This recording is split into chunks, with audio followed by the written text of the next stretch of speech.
Mi vida con Carlos, hasta esa mañana, era como un lienzo pintado con colores suaves y predecibles. Éramos un matrimonio de 15 años, un par de esos que la gente describe como sólidos o bien avenidos. Vivíamos en un apartamento luminoso en el barrio de Gracia, en Barcelona, con vistas a un pequeño parque que se llenaba de niños por las tardes. Yo, Isabel, me dedicaba a la decoración de interiores, un trabajo que me apasionaba y que me permitía tener horarios flexibles. Carlos era ingeniero de sistemas, un hombre metódico, dedicado a su trabajo y aparentemente, a mí. Creía que nuestra vida era cómoda, feliz y sin grandes sobresaltos. Los fines de semana solíamos pasear por el Born, tomar café en las Ramblas o simplemente quedarnos en casa, leyendo o viendo alguna película. No éramos de grandes gestos románticos, nuestra conexión se basaba más en la tranquilidad, en el entendimiento mutuo, en esa complicidad silenciosa que se construye con los años. Compartíamos las tareas de la casa, las decisiones financieras y hasta la elección del menú de la cena. Mi confianza en él era absoluta, inquebrantable. Nunca, ni en el más oscuro de mis sueños, había imaginado que esa confianza podría resquebrajarse. Esa mañana en particular, era un miércoles, Carlos se había marchado temprano al trabajo, como de costumbre. Yo tenía el día libre y había decidido dedicarlo a una limpieza profunda del apartamento. De esas en las que uno mueve muebles, aspira hasta el último rincón y organiza los armarios. Estaba en el dormitorio, recogiendo la ropa de la mesita de noche, cuando vi el teléfono de Carlos. Lo había dejado olvidado allí, algo inusual en él, que era casi una extensión de su mano. Pensé en llevárselo a la oficina, pero luego recordé que tenía una reunión importante y no quería interrumpirlo. Decidí cargarlo y dejarlo en un lugar seguro. Tomé el teléfono. Era un modelo nuevo, de esos que tenía la pantalla casi sin bordes. Mientras lo limpiaba con un paño, mis dedos, sin querer, rozaron la pantalla y el botón de volumen al mismo tiempo. Hubo un pitido, y de repente, una voz femenina, desconocida, llenó el silencio del dormitorio. Era un mensaje de voz que se había activado por accidente, probablemente una de esas grabaciones que se guardan sin que uno se dé cuenta. Mi primer impulso fue apagarlo, no me gustaba husmear en sus cosas, por muy accidental que fuera. Pero algo, una extraña curiosidad o quizás una premonición, me detuvo. La voz era suave, casi un susurro, pero llena de una intimidad que me erizó la piel. La mujer decía que lo había pasado maravillosamente la noche anterior. Hablaba de su noche, de los recuerdos que no podía borrar. Mencionaba detalles. Pequeños, insignificantes detalles que, sin embargo, construían una imagen clara y devastadora.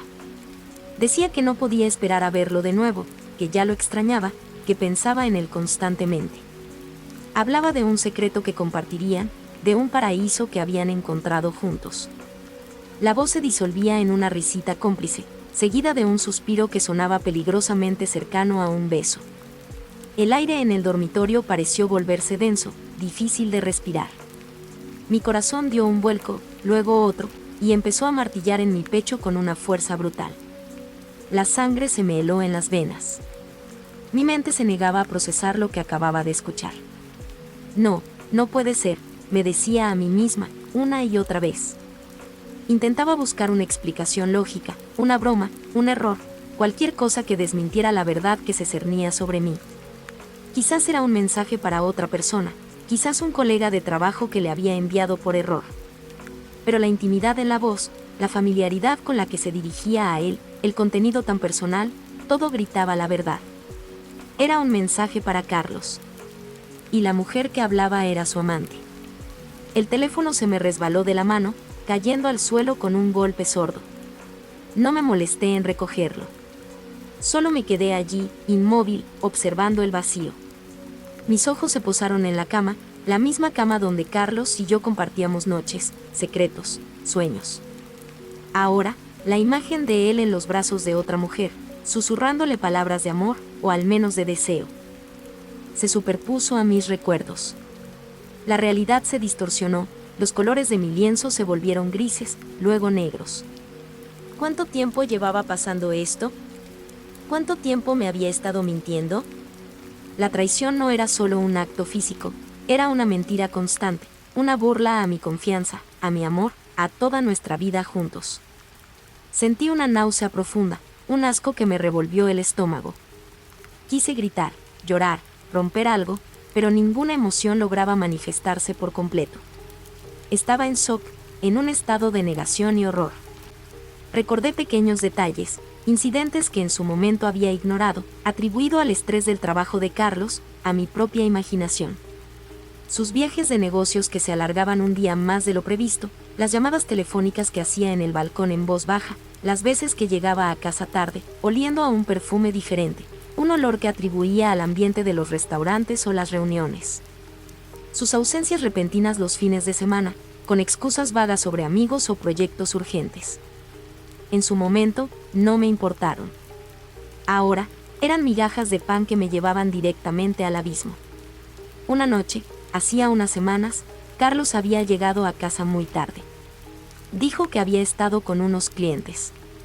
Recuerdo que estaba eufórico, más de lo normal. Me contó detalles de la reunión, pero sus ojos brillaban con una luz diferente, una que no era de negocios. Me dijo que me amaba, que yo era su vida. Y yo, ingenua, le creí. Ahora, esa noche se pintaba con colores diferentes. Las excusas de las noches de chicos con sus amigos, que antes me parecían inofensivas, ahora tenían un nuevo significado. Una vez, incluso, me dijo que tenía que quedarse a dormir en el apartamento de un colega porque se les había hecho muy tarde discutiendo un proyecto. Yo, preocupada por él, le dije que no se preocupara, que descansara. La frialdad de su engaño me asfixiaba. Me senté en el suelo del dormitorio, sintiendo el frío del parqué. El teléfono de Carlos seguía allí, su pantalla oscura, como si nada hubiera pasado. Pero todo había pasado. Mi vida, tal como la conocía, había terminado en un solo mensaje de voz. La mujer en la grabación, con su voz suave y seductora, había destruido 15 años de construcción, de confianza, de amor. ¿Quién era ella? ¿Una colega de trabajo? ¿Alguien que conoció en uno de sus viajes de negocios? La incertidumbre era una tortura. Pero la identidad era lo de menos.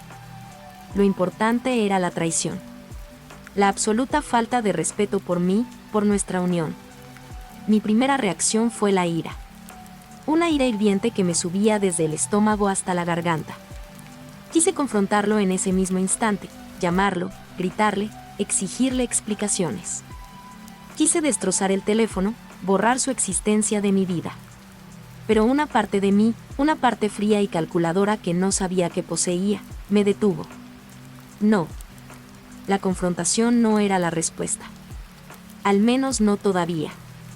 Si lo confrontaba ahora, él lo negaría, lo manipularía, intentaría dar la vuelta a la situación, como siempre hacía cuando se sentía acorralado. Lo conocía bien. Y yo no quería eso. No quería que me viera débil, rota, vulnerable. Quería que se enfrentara a la verdad de su traición, sin excusas, sin mentiras. Necesitaba pruebas. Más pruebas. Algo irrefutable. Y necesitaba un plan. Un plan para que él, y quizás ella, pagaran por lo que habían hecho. La ira se transformó en una determinación fría. La ingenua Isabel había muerto. Había nacido una nueva Isabel, una que no se dejaría pisotear. Recogí el teléfono de Carlos del suelo. Lo miré con ojos nuevos, no con los ojos de una esposa enamorada, sino con los de una detective. No lo encendí. Lo guardé cuidadosamente en un cajón, lejos de la vista, como una pieza de evidencia. Sabía que necesitaría acceso a él, tarde o temprano. Pasé el resto del día en una especie de trance. Seguí con la limpieza del apartamento, pero mis movimientos eran mecánicos, vacíos de propósito. Mis pensamientos daban vueltas y vueltas, construyendo escenarios, repasando cada interacción con Carlos de los últimos meses, buscando más migajas de pan, más pistas. La casa, que antes me parecía un refugio, ahora se sentía como una prisión. Un lugar lleno de recuerdos contaminados. Por la tarde, cuando Carlos llamó para avisar que llegaría tarde, mi voz, sorprendentemente, se mantuvo firme. Le dije que no se preocupara, que la cena estaba lista. Fingí normalidad. La farsa me quemaba la lengua, pero la mantuve. Tenía que hacerlo. Tenía que ganar tiempo. Cuando llegó a casa, lo besé en la mejilla, como de costumbre. Él me sonrió, una sonrisa cansada pero afectuosa. Me preguntó qué tal mi día de limpieza. Le respondí que había sido productivo. Cenamos, hablamos de su trabajo, de mis clientes. Todo parecía normal. Pero por dentro, el abismo entre nosotros crecía con cada segundo. Mientras él se duchaba, yo tomé su teléfono del cajón. Tenía su patrón de desbloqueo, que conocía bien. Entré en sus mensajes de voz. El mensaje de la mujer seguía allí. Lo escuché de nuevo, una y otra vez, cada palabra clavándose en mi corazón. Luego, revisé sus mensajes de texto, sus correos electrónicos, sus contactos. Busqué nombres extraños, números desconocidos, patrones que no encajaban. No encontré nada obvio, nada que gritara amante. Carlos era más astuto de lo que había imaginado. Pero la ausencia de pruebas no significaba la ausencia de culpa. La voz en el mensaje era la prueba definitiva. Necesitaba más. Necesitaba una confirmación de la identidad de la mujer, de la duración de su relación, de la profundidad de la traición. Y necesitaba un plan para que la verdad saliera a la luz, de una manera que no pudiera ser negada ni manipulada. La paz de mi vida se había roto.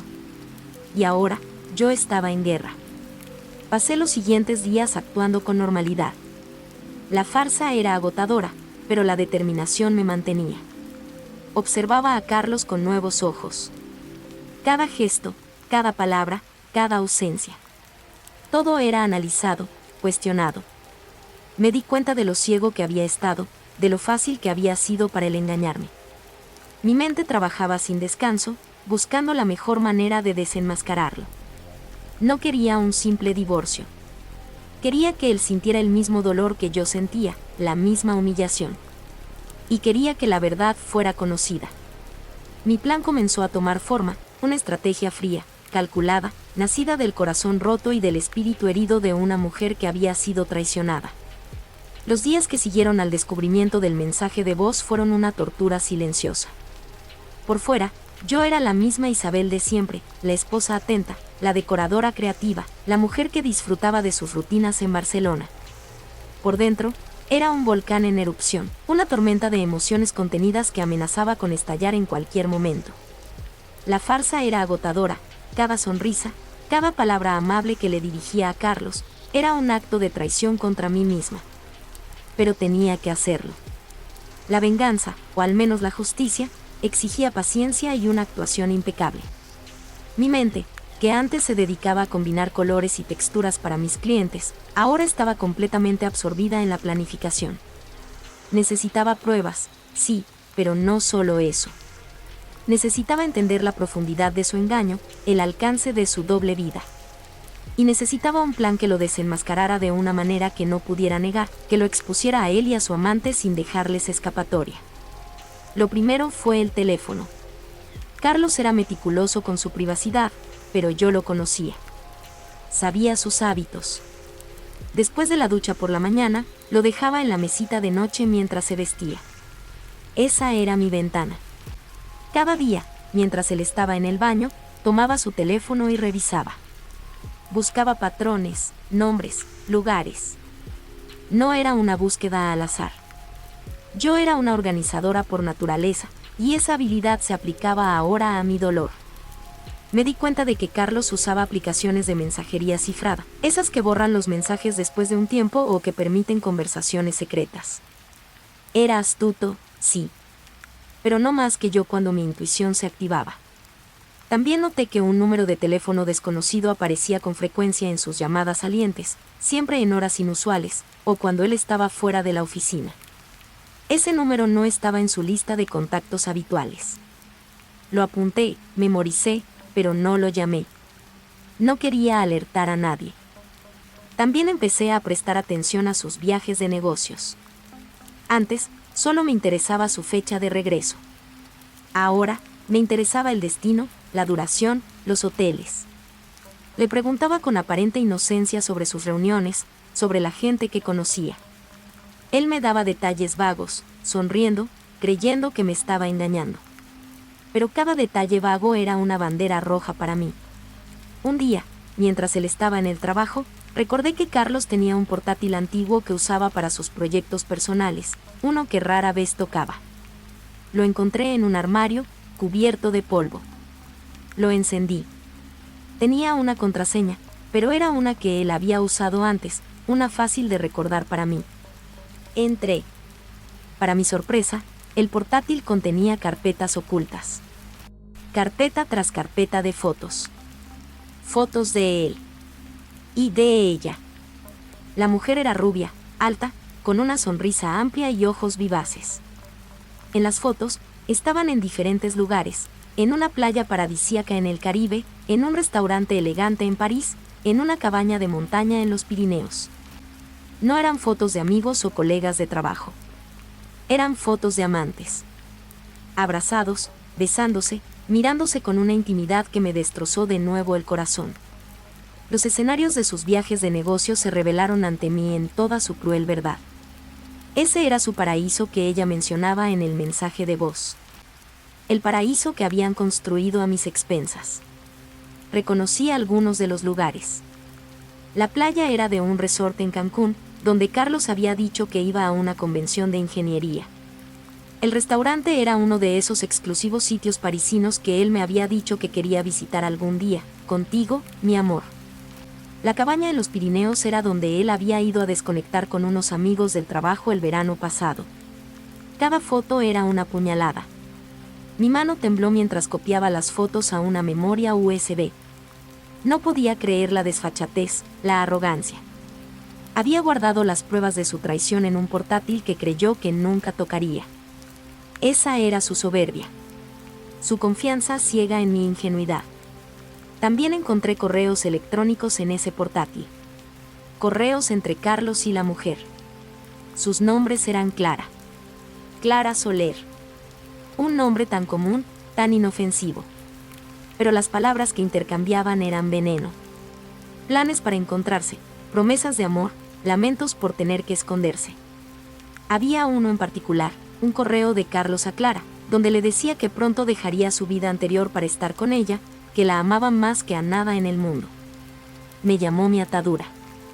Yo, su esposa de 15 años. Su atadura.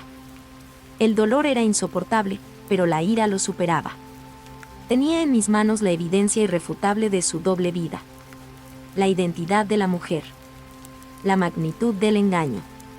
Ahora, solo faltaba el momento.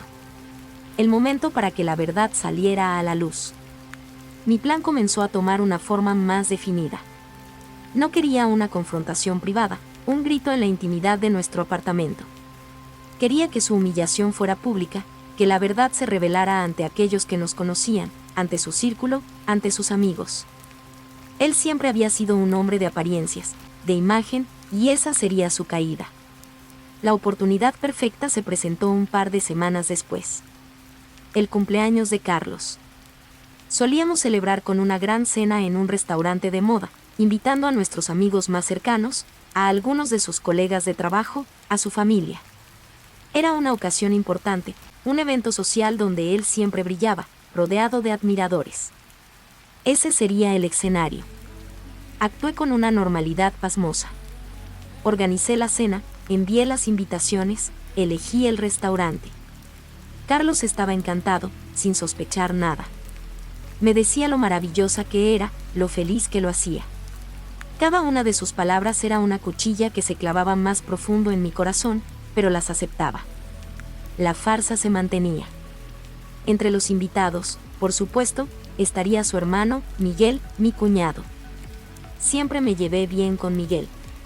Él era una persona honesta, directa, a veces un poco ingenuo, pero con un gran corazón. Sentí un nudo en el estómago al pensar en el dolor que esto le causaría a él y a mis suegros. Pero no podía perdonarlo.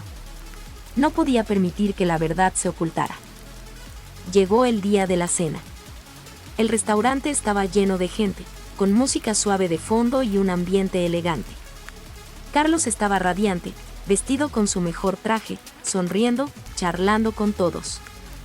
Yo, a su lado, era la esposa perfecta, la anfitriona impecable. Nadie sospechaba la tormenta que se gestaba. Me acerqué a Miguel en un momento, cuando Carlos estaba hablando con otros colegas. Le dije que necesitaba hablar con él, que era algo importante, pero que no podía ser allí. Le pedí que me diera su número de teléfono. Me lo dio, confundido. Le dije que lo llamaría al día siguiente. La cena transcurrió sin incidentes. Hubo brindis, discursos, risas. Carlos recibió felicitaciones de todos, elogiando su éxito, su vida, su matrimonio perfecto. Cada elogio era una puñalada, cada risa, una burla. Pero me mantuve firme, sonriendo, asintiendo. Al final de la noche, cuando la mayoría de los invitados se habían ido, y solo quedaba un pequeño grupo de amigos cercanos y la familia, llegó el momento del pastel. La luz de las velas parpadeaba en la oscuridad, y todos cantaron el feliz cumpleaños. Carlos sopló las velas, sonriendo ampliamente, y todos aplaudimos. Luego, llegó el momento de los discursos.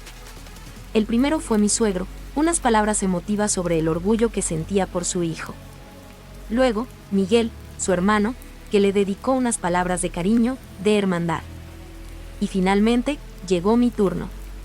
Me puse de pie, sintiendo la mirada de todos sobre mí. Carlos me sonrió, una sonrisa de complacencia, esperando mis palabras de amor y felicitación. Tomé una respiración profunda, mi corazón latiendo con una mezcla de dolor y una fría determinación. Sostuve el micro en mi mano, sintiendo el peso de la verdad que estaba a punto de desatar.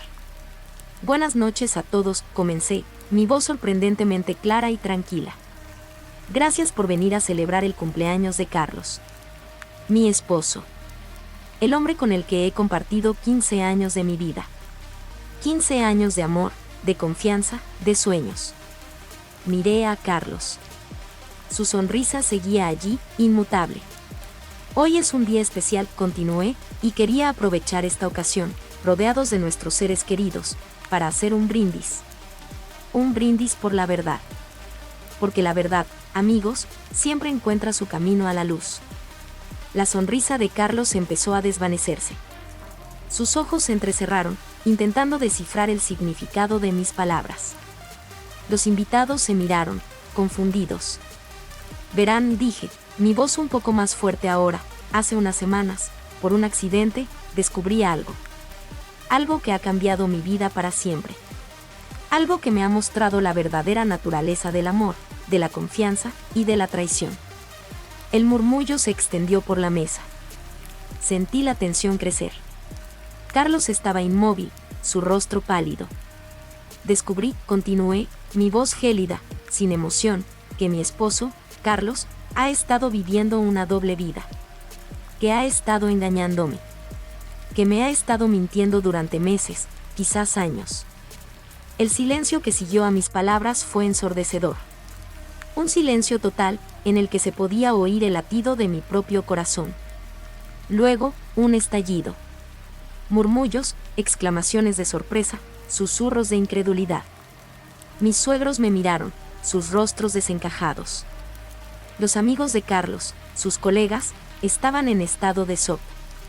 Carlos, finalmente, reaccionó. Intentó levantarse, murmurando algo. Isabel, ¿qué estás haciendo? Su voz era un susurro de incredulidad. Estoy revelando la verdad, Carlos, le dije, mi voz aún tranquila, pero con una punzada de amargura. La verdad sobre tus viajes de negocios. La verdad sobre tus noches de chicos.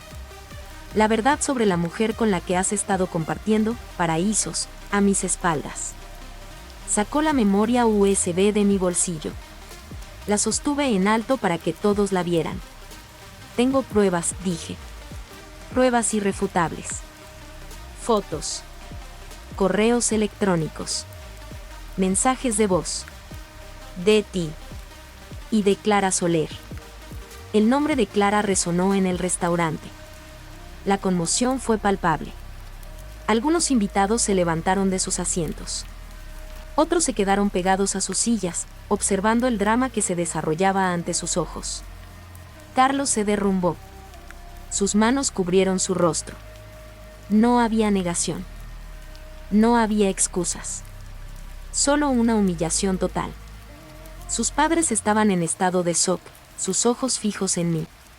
Miguel, su hermano, me miró con una mezcla de sorpresa y dolor. Lo siento, a todos ustedes, dije, mi voz ya no tan tranquila, con una pizca de emoción contenida. Siento haberles reunido en estas circunstancias. Pero no podía permitir que la farsa continuara. No podía vivir un día más en la mentira. Dejé el micro sobre la mesa, con un sonido metálico. Saqué las fotos de la memoria USB y las tiré sobre la mesa, esparciéndolas para que todos las vieran.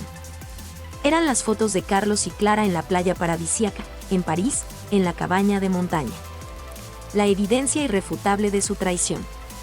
El impacto visual fue devastador. La gente se acercó a la mesa, mirando las fotos con incredulidad. Carlos, con el rostro blanco, intentó recogerlas, pero ya era demasiado tarde. La verdad se había revelado. Me di la vuelta, dejando a Carlos en medio de su humillación, dejando a los invitados en medio de su asombro. Caminé lentamente hacia la salida del restaurante, sintiendo las miradas de todos sobre mí. No había remordimiento, no había duda. Solo una extraña sensación de justicia cumplida. Había revelado su secreto, había expuesto su traición, y lo había hecho en el escenario que él había elegido para su propia celebración. Cuando llegué a la salida del restaurante, el aire de Barcelona, antes lleno de vida, ahora se sentía libre. No miré hacia atrás. Subí a un taxi, que había llamado discretamente antes de empezar mi discurso. Me alejé, dejando atrás el caos, el dolor, la humillación. Pero también, dejando atrás un peso que había llevado durante meses, un peso de ilusiones rotas y confianza traicionada. El camino de regreso a casa se sintió diferente. No era el regreso de una esposa feliz. Era el escape de una mujer que había sido apuñalada por la espalda, pero que había logrado asestar un golpe aún más certero a su traidor. La venganza no me trajo alegría, no. Pero me trajo una profunda sensación de cierre. Una prueba de que la verdad, por muy dolorosa que sea, siempre encuentra su camino a la luz. Y que la justicia, a veces, se sirve en el plato de una cena de cumpleaños. La noche de la cena de cumpleaños de Carlos, el aire de Barcelona nunca me pareció tan limpio y liberador como cuando dejé aquel restaurante. Había soltado la bomba, había revelado la verdad, y aunque el dolor persistía, una extraña sensación de ligereza me invadió. Había actuado, no por un impulso ciego, sino con una frialdad calculada que aún me sorprendía a mí misma. El taxista me preguntó si todo estaba bien, al notar mi silencio. Le aseguré que sí, que solo estaba cansada. La verdad era que estaba agotada, pero también extrañamente eufórica. Al llegar a casa, el apartamento, que antes me había parecido una prisión, ahora se sentía diferente. Había una quietud, pero ya no era la quietud de la mentira, sino la del vacío que precede a un nuevo comienzo. No sentí la necesidad de dormir. Mi mente seguía trabajando, repasando cada instante de la cena, cada reacción en los rostros de los invitados. La humillación de Carlos había sido completa, la verdad irrefutable. Mi teléfono comenzó a sonar casi de inmediato. Eran llamadas perdidas de mis suegros, de amigos en común, incluso de algunos colegas de Carlos. Ignoré todas. Necesitaba espacio. Necesitaba asimilar lo que había hecho y lo que vendría después. A la mañana siguiente, el caos estalló. Las noticias sobre la cena de cumpleaños y la revelación de la infidelidad de Carlos se extendieron como la pólvora por todos nuestros círculos sociales. La historia era demasiado jugosa para no ser comentada. Escándalo en la alta sociedad barcelonesa, infidelidad al descubierto en plena celebración, esposa humilla a su marido infiel con pruebas irrefutables. Las redes sociales ardían con opiniones divididas. Algunos me apoyaban, elogiando mi valentía. Otros me criticaban por haber montado un espectáculo y arruinado una fiesta. Mis padres, enterados por las noticias y por la conmoción general, me llamaron. Mi madre estaba preocupada. Mi padre, con su habitual tono práctico, me aconsejó que fuera fuerte y que pensara en los siguientes pasos. Les conté todo, los detalles de la doble vida de Carlos, las fotos, los correos, el mensaje de voz. Ambos se sintieron indignados por la traición de Carlos, y aunque lamentaron el escándalo, me apoyaron en mi decisión de desenmascararlo. La familia de Carlos, sin embargo, reaccionó de manera muy diferente. Mis suegros estaban devastados, no solo por la humillación pública de su hijo, sino por el dolor que esto les causaba. Mi suegra me llamó, su voz llena de reproches y lágrimas. Me dijo que había destruido a su hijo, que no tenía derecho a hacer algo así. Intentó defender a Carlos, insinuando que yo era la responsable de su desliz por alguna falta mía. Le escuché en silencio, y cuando terminó, le dije que la verdad, por dolorosa que fuera, siempre salía a la luz, y que yo no era la responsable de las acciones de su hijo. Colgué el teléfono y me sentí liberada de esa carga también. Miguel, el hermano de Carlos, fue el único de su familia que me contactó con una mezcla de dolor y comprensión.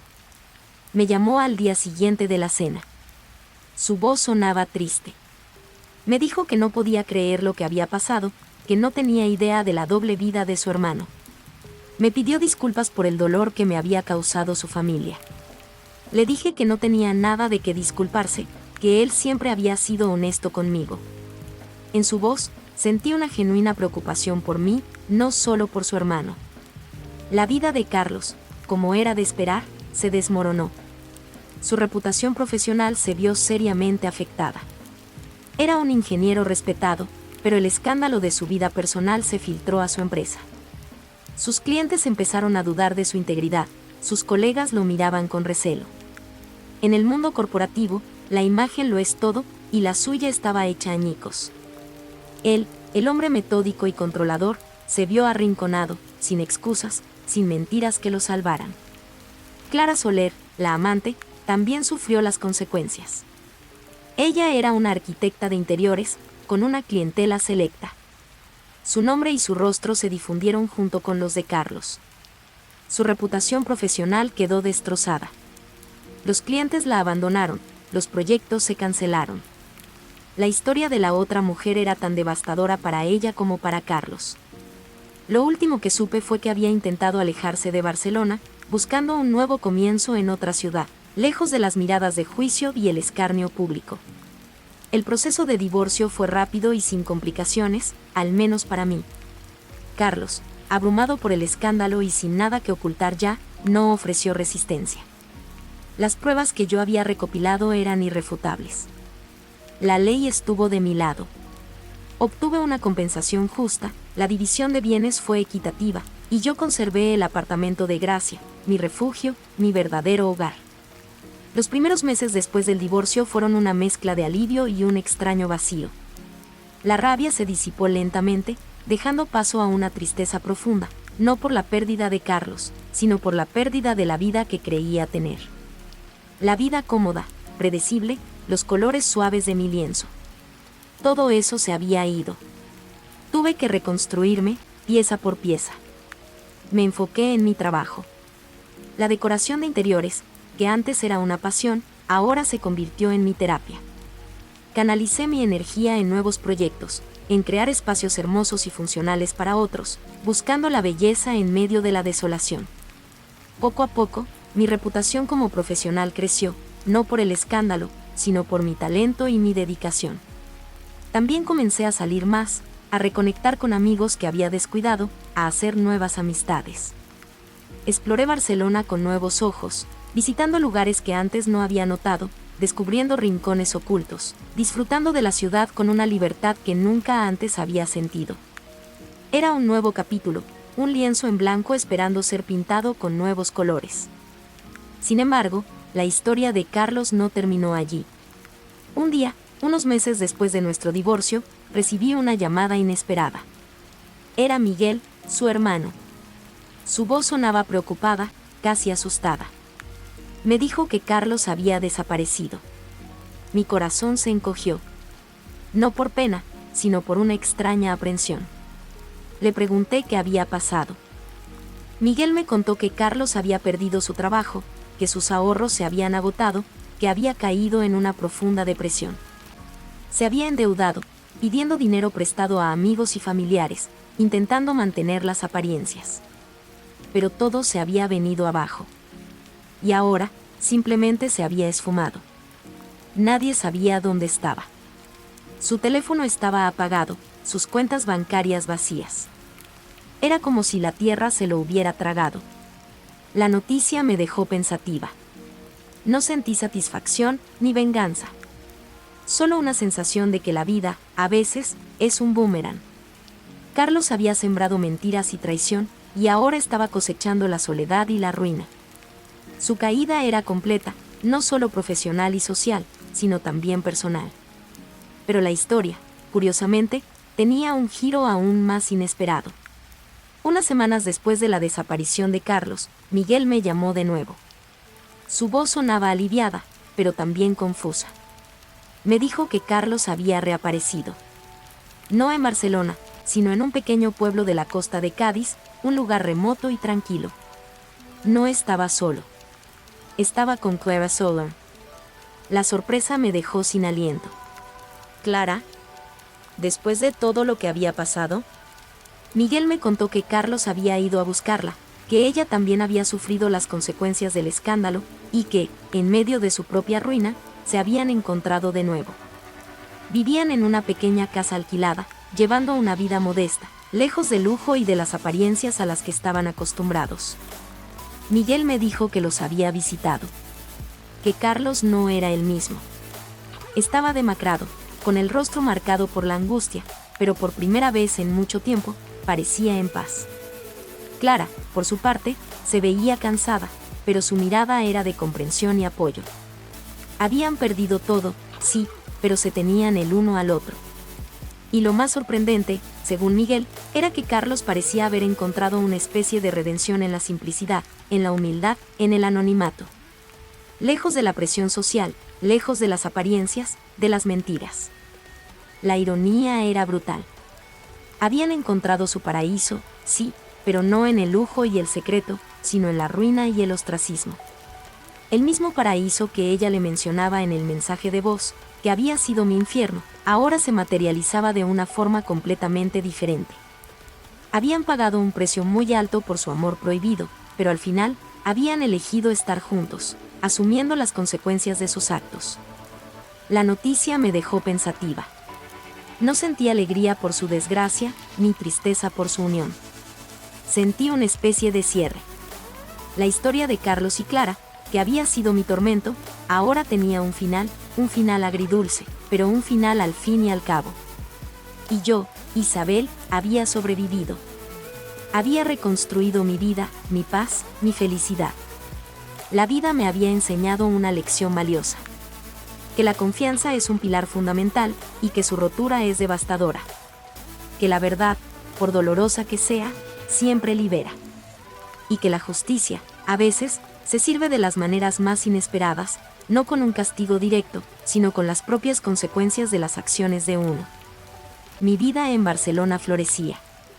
Mi negocio prosperaba, mis amistades se fortalecían y me sentía más plena que nunca. El recuerdo de Carlos y Clara se desvaneció, convirtiéndose en una lección, no en una herida. Y yo, Isabel, la mujer que había sido traicionada, había encontrado mi propio paraíso, no en un lugar exótico o en un amor perfecto, sino en la libertad de ser yo misma, en la honestidad de mi corazón y en la fuerza de mi propia resiliencia. El lienzo de mi vida, que había sido destrozado, ahora estaba siendo pintado de nuevo, con colores más vibrantes y con una historia mucho más auténtica. La noticia de Carlos y Clara en Cádiz, viviendo esa vida modesta y anónima, fue el último eslabón de la cadena de eventos que había desatado.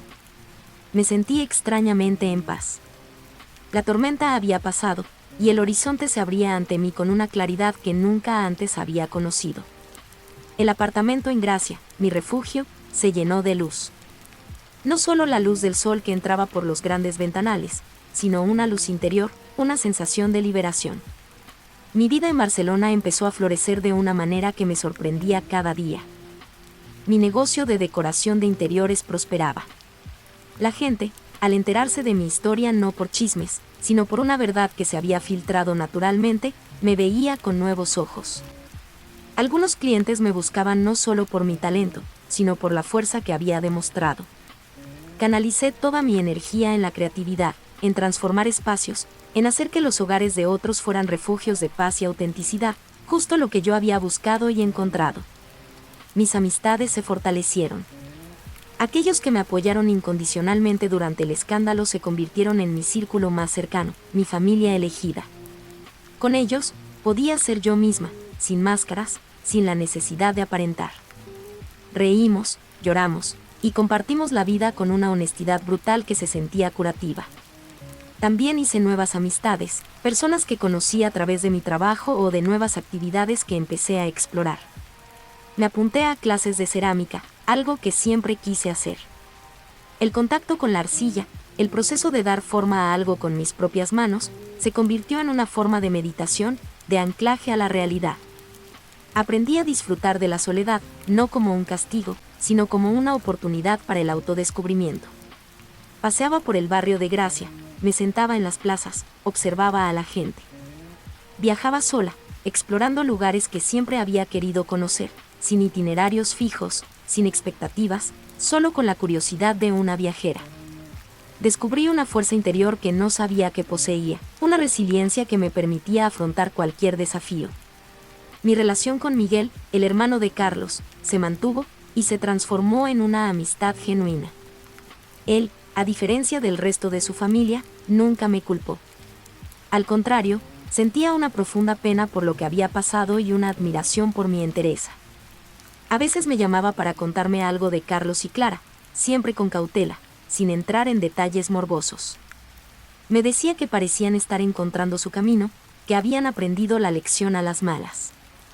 Yo escuchaba, asentía, pero las noticias ya no me afectaban de la misma manera. Su destino era suyo.